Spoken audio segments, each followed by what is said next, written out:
हरि ओम। कैसे हैं आप सब? आशा करती हूँ आप सब अच्छे होंगे। तो शुरू करते हैं आज का सत्संग। ओम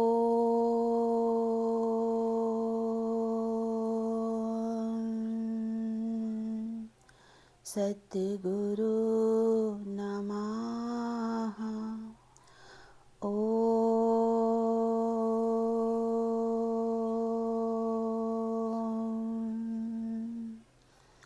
परमात्मने नमः। ज्ञान योग। ज्ञान योग के 4 प्रकार होते हैं बहिरंग के। एक होता है ज्ञान योग में बहिरंग और एक होता है अंतरंग। तो बहिरंग के 4 प्रकार होते हैं। पहला है विवेक, दूसरा है वैराग्य, तीसरा है षट संपत्ति और चौथा है मुमुक्षुत्व। तो पहले हम समझेंगे विवेक। तो दोस्तों, बुद्धि तो हर मनुष्य में होती है और हर मनुष्य बुद्धि के ही हिसाब से संसार के सारे काम करता है। पर जब मनुष्य बुद्धि के हिसाब से सारे काम करने के बाद भी जब उसे फल नहीं मिलता है तो वो क्या कहता है, अरे बेकार यहाँ दिमाग लगाया, बताओ इतना नुकसान हो गया, अरे बुद्धि भ्रष्ट हो गई थी, पता नहीं क्या सूझी थी जो हमने ये काम कर डाला। तो यानी बुद्धि बुद्धि लगती है बाहरी संसार में। और जब हम ज्ञान से जुड़ते हैं, जब हम गुरु से जुड़ते हैं, तो गुरु हमारे में उस बुद्धि में विवेक धारण करवा देता है। गुरु बुद्धि में विवेक धारण करवा देता है। अब हम ये समझें कि आज भी अगर हमें गुरु मिला है, ज्ञान मिला है, तो आज भी हम बुद्धि से काम ले रहे हैं या फिर हम विवेक से काम ले रहे हैं।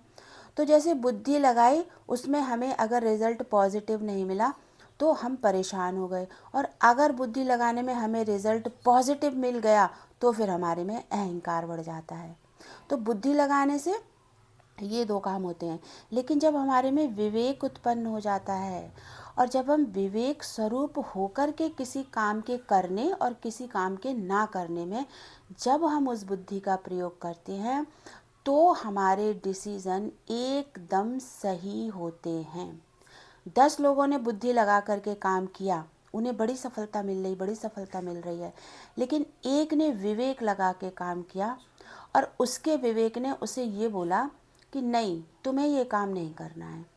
तो जहाँ दौड़ रही है भीड़, जा रही है भीड़ जो काम करने के लिए, लेकिन विवेकवान पुरुष वहाँ पर शांत चित्त होकर के बैठ जाता है। और फिर वो समय लगता है, क्योंकि विवेक से लिए हुए जो फैसले होते हैं उनका रिज़ल्ट तुरंत देखने को नहीं मिलता है दोस्तों। उनका रिज़ल्ट तो थोड़े टाइम के बाद देखने को मिलता है। अब जिसने विवेक से अपने आप को उस समय शांत कर लिया, धीरे धीरे जहाँ बुद्धि चलाने वाले दौड़ रहे थे उन्हें शांति आएगी ही नहीं, उन्हें जो है शांत चित्त हो के बैठना आएगा ही नहीं। वो जीवन भर बुद्धि लगा लगा के दौड़ के पूरा जीवन अपना बिता देगा और फिर लास्ट में यही बोलेगा, कहाँ बुद्धि लगाई भाई, बहुत परेशान हो गए। और एक विवेकवान पुरुष वो शांत चित्त होके बैठेगा और फिर वो इन सब का नज़ारा देखेगा और फिर सोचेगा, वाह भगवान, वाह गुरुदेव, तुमने मुझे समझ दी, तुमने मुझे रमझ दी। जहाँ पूरा संसार बुद्धि लगा के दौड़ रहा है इस संसार के सारे साधनों की प्राप्ति करने में, और चाहे सत्संग भी है दोस्तों, सत्संग में भी इतनी बुद्धि लगाई जाती है, इतनी बुद्धि लगाई जाती है कि विवेक तो बिल्कुल शून्य हो गया है। चाहे सत्संग का हमारा कार्य क्षेत्र हो और चाहे हमारा संसार का कार्य क्षेत्र हो, तो दोनों ही क्षेत्रों में अगर बुद्धि लगाई है और बुद्धि से काम कर रहे हैं तो वहाँ आप फेलियर ही होंगे। जैसे दोस्तों, पानी पड़ जाता है फर्श पर, अब पड़ा हुआ है, बुद्धि लगाने वाला सोचेगा ये साफ़ करे वो साफ़ करे, मैं क्यों साफ़ करूं, मैं तो बैठा रहूँगा, अरे कोई तो गिरेगा, मुझे क्या है, चलो मैं तो देखूँगा, गिर जाएगा तो मज़े ले लूँगा। और सच में कोई आएगा गिर भी जाएगा, बुद्धि वाला कहेगा देखा मैंने पहले ही बुद्धि लगा ली थी, यहाँ पानी पड़ा हुआ है, कोई ना कोई ज़रूर गिरेगा, ज़रूर फिसलेगा, है ना। ये बुद्धि वाले का काम। और जिसने विवेक से काम लिया उसने देखा पानी फैला है, 4 बुद्धि वाले भले बैठे हैं पर उसका विवेक जागृत होगा कि यहाँ पानी फैला है, देखो मुझे दिख गया ना, ऐसे किसी को ना दिखा और कोई आया, कोई फिसल गया, कितनी चोट लग जाएगी। वो जाएगा और अपना कोई भी कपड़ा लाएगा और उससे उस पानी को साफ़ कर देगा। जब फर्श साफ़ हो गया तो अब कौन गिरेगा? कोई नहीं गिरेगा, सब सुरक्षित निकल जाएंगे। यही अंतर होता है बुद्धिमान और विवेकशील मनुष्य में। बुद्धिमान बुद्धि तो बहुत लगाएगा, लेकिन बुद्धि लगाने के बाद वो उस कार्य को 100% कर पाएगा या नहीं कर पाएगा ये उसे भी नहीं पता होता है, क्योंकि जितनी बुद्धि लगी उतना उसने काम किया, और जहाँ उसके काम बनने बिगड़ने शुरू हो गए वहीं पर उसने बुद्धि का त्याग कर दिया कि अरे छोड़ो, अब मेरा काम तो बिगड़ गया, अब कौन इस काम में बुद्धि लगाए, या अरे मेरा काम तो बन गया, मैंने इतनी बुद्धि लगाई, लो वहीं पर स्टॉप हो गया वो। और विवेकशील मनुष्य वो काम करता है कि जहाँ बुद्धि स्टॉप हो जाती है और विवेक जागृत होता है, जिससे वो अपना भी उद्धारा करता है और आगे वालों का भी उद्धारा करता है। कि उसे दिख गया कि पानी पड़ा हुआ है, तो ये नहीं कि वो उसे दिख गया वो साइड से भी निकल जाता, बगल से भी निकल जाता, तो अपना उद्धारा कर लिया ना भाई, उसे दिखा वो बच के निकल गया। लेकिन उसने सोचा कि नहीं, मेरा ही उद्धारा ना हो, मैं ही बच के ना निकलूँ, बाकी मेरे पीछे जितने भी लोग यहाँ से गुजरे वो सारे बच के निकले। तो यही अंतर होता है दोस्तों बुद्धिशील और विवेकशील मनुष्य में। तो हम जब गुरु से जुड़ते हैं तो गुरु धीरे धीरे गुरु के ज्ञान से हमारी बुद्धि जो होती है वो अपना काम करना बंद कर देती है, और उसके बाद बुद्धि के पीछे जो छिपा हुआ हमारा विवेक रहता है, सारा का सारा काम हम विवेकपूर्ण होकर के करते हैं। फिर पूरी ज़िंदगी हम जीते हैं इस संसार में, चाहे हमारे कर्म प्राणी अच्छे हों ना हो, चाहे ये संसार अच्छा हो ना हो, चाहे हमारे खुद की शरीर की प्रकृति अच्छी हो ना हो, हम हर चीज़ में विवेकशील होकर के, विवेकवान होकर के सारी स्थिति को देखते हैं, परखते हैं, और फिर शांत चित्त हो जाते हैं। हड़बड़ाते नहीं है कि अभी ये हो जाए, अभी ये हो जाए। इसीलिए जो योगी होगा, जो तपस्वी होगा, उसके जीवन में लाख कष्ट आएंगे, उसके जीवन में लाख दुख आएंगे, उसके जीवन में लाखों लोग धोखा देने वाले मिलेंगे, उसके जीवन में कभी कोई एक व्यक्ति भी ऐसा नहीं होता है जहाँ से उसको सपोर्ट मिल जाए या उसको राहत मिल जाए। पर गुरुवान है और गुरु ज्ञान में आगे चल रहा है, तो अपने विवेक का सहारा लेकर के वो इन सारी परिस्थितियों से बाहर निकल जाता है, और फिर एक विवेकवान पुरुष ही परमात्मा से जुड़ सकता है, और विवेकवान पुरुष ही परमात्मा को जान सकता है। कि बुद्धि से तो मैंने सबको जाना, इस देवी को जाना, इस देवता को जाना, इस मंदिर को जाना, इस ठिकाने को जाना, अपनों को जाना, परायों को जाना, हितैषी को जाना, द्वेषी को जाना, निर्धनता को जाना, धनी को जाना, सब जाना, लेकिन सारा का सारा जानना मेरा बाहिर्मुखी था। सबको जानना बाहिर्मुखी है। आप 4 लोगों के साथ, कर्म प्राणियों के साथ रहते हो, आप चाहे बाहर 40 के साथ वर्तन करते हो, लेकिन सबको आपने बुद्धि से जाना, और आपने बुद्धि से जाना, आप बुद्धि के अनुसार ही वर्तन करते हो।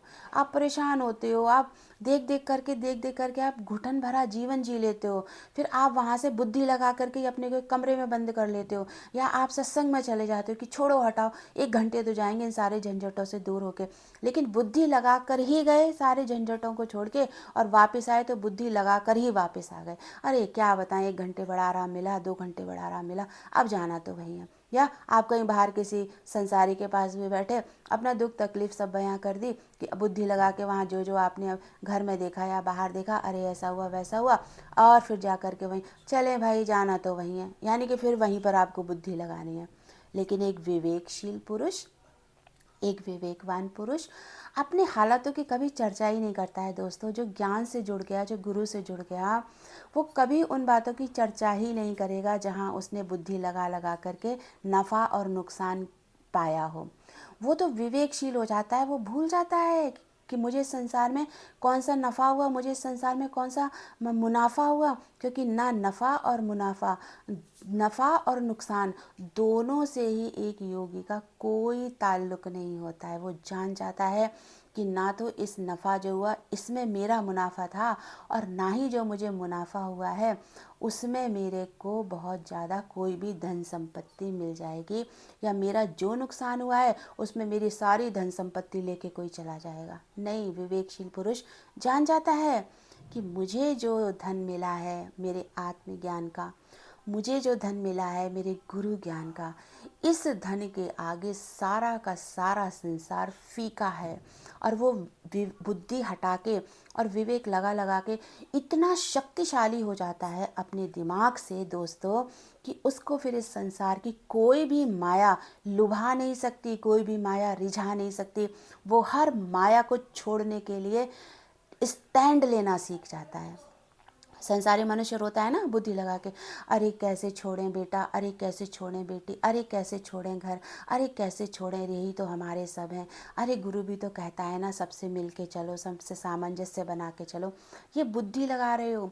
गुरु जो सच्चा होगा वो यही कहेगा कि तुम ज्ञान से प्रीत करो और ज्ञान से मिल के चलो। सगे संबंधी संसार तो एक दिन छूटना ही है। आज आपकी परिस्थितियां विपरीत हो गई, आप क्या करोगे? आपको छोड़ के जाना पड़ेगा। आज बेटी को आपने पैदा किया है, आप क्या करोगे? उसको, बेटी को आपको छोड़ना ही है, चाहे वो जॉब करे, चाहे वो शादी करके दूसरे घर चली जाए।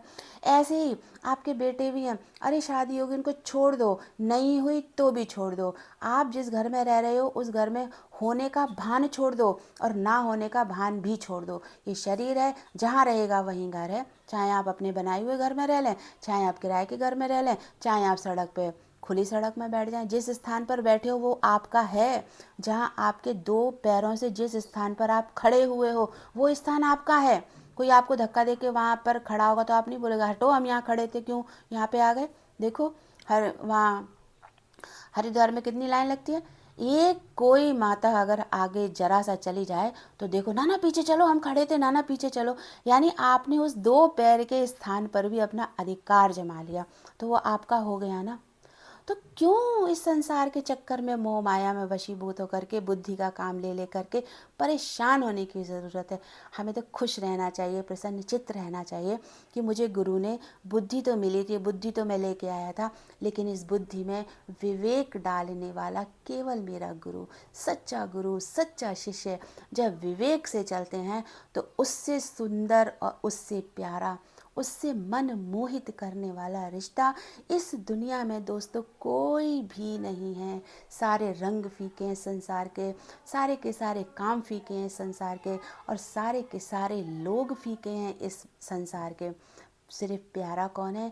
जो विवेकशील गुरु और विवेकवान शिष्य जब मिल जाते हैं तो फिर वो संसार में हवा की तरह उड़ते हैं, वायु की तरह उड़ते हैं, हल्के हल्के रहते हैं और अपना ज्ञान का काम पूरा करके इस दुनिया को अलविदा कहते हैं।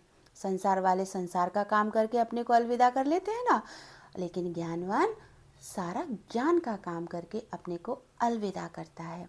अब हम सब अपने में विचार करें कि हम ज्ञान के काम में कितना अपने को पूर्ण कर रहे हैं, हम कितना ज्ञानवान हैं, हम कितना ज्ञान का काम कर रहे हैं।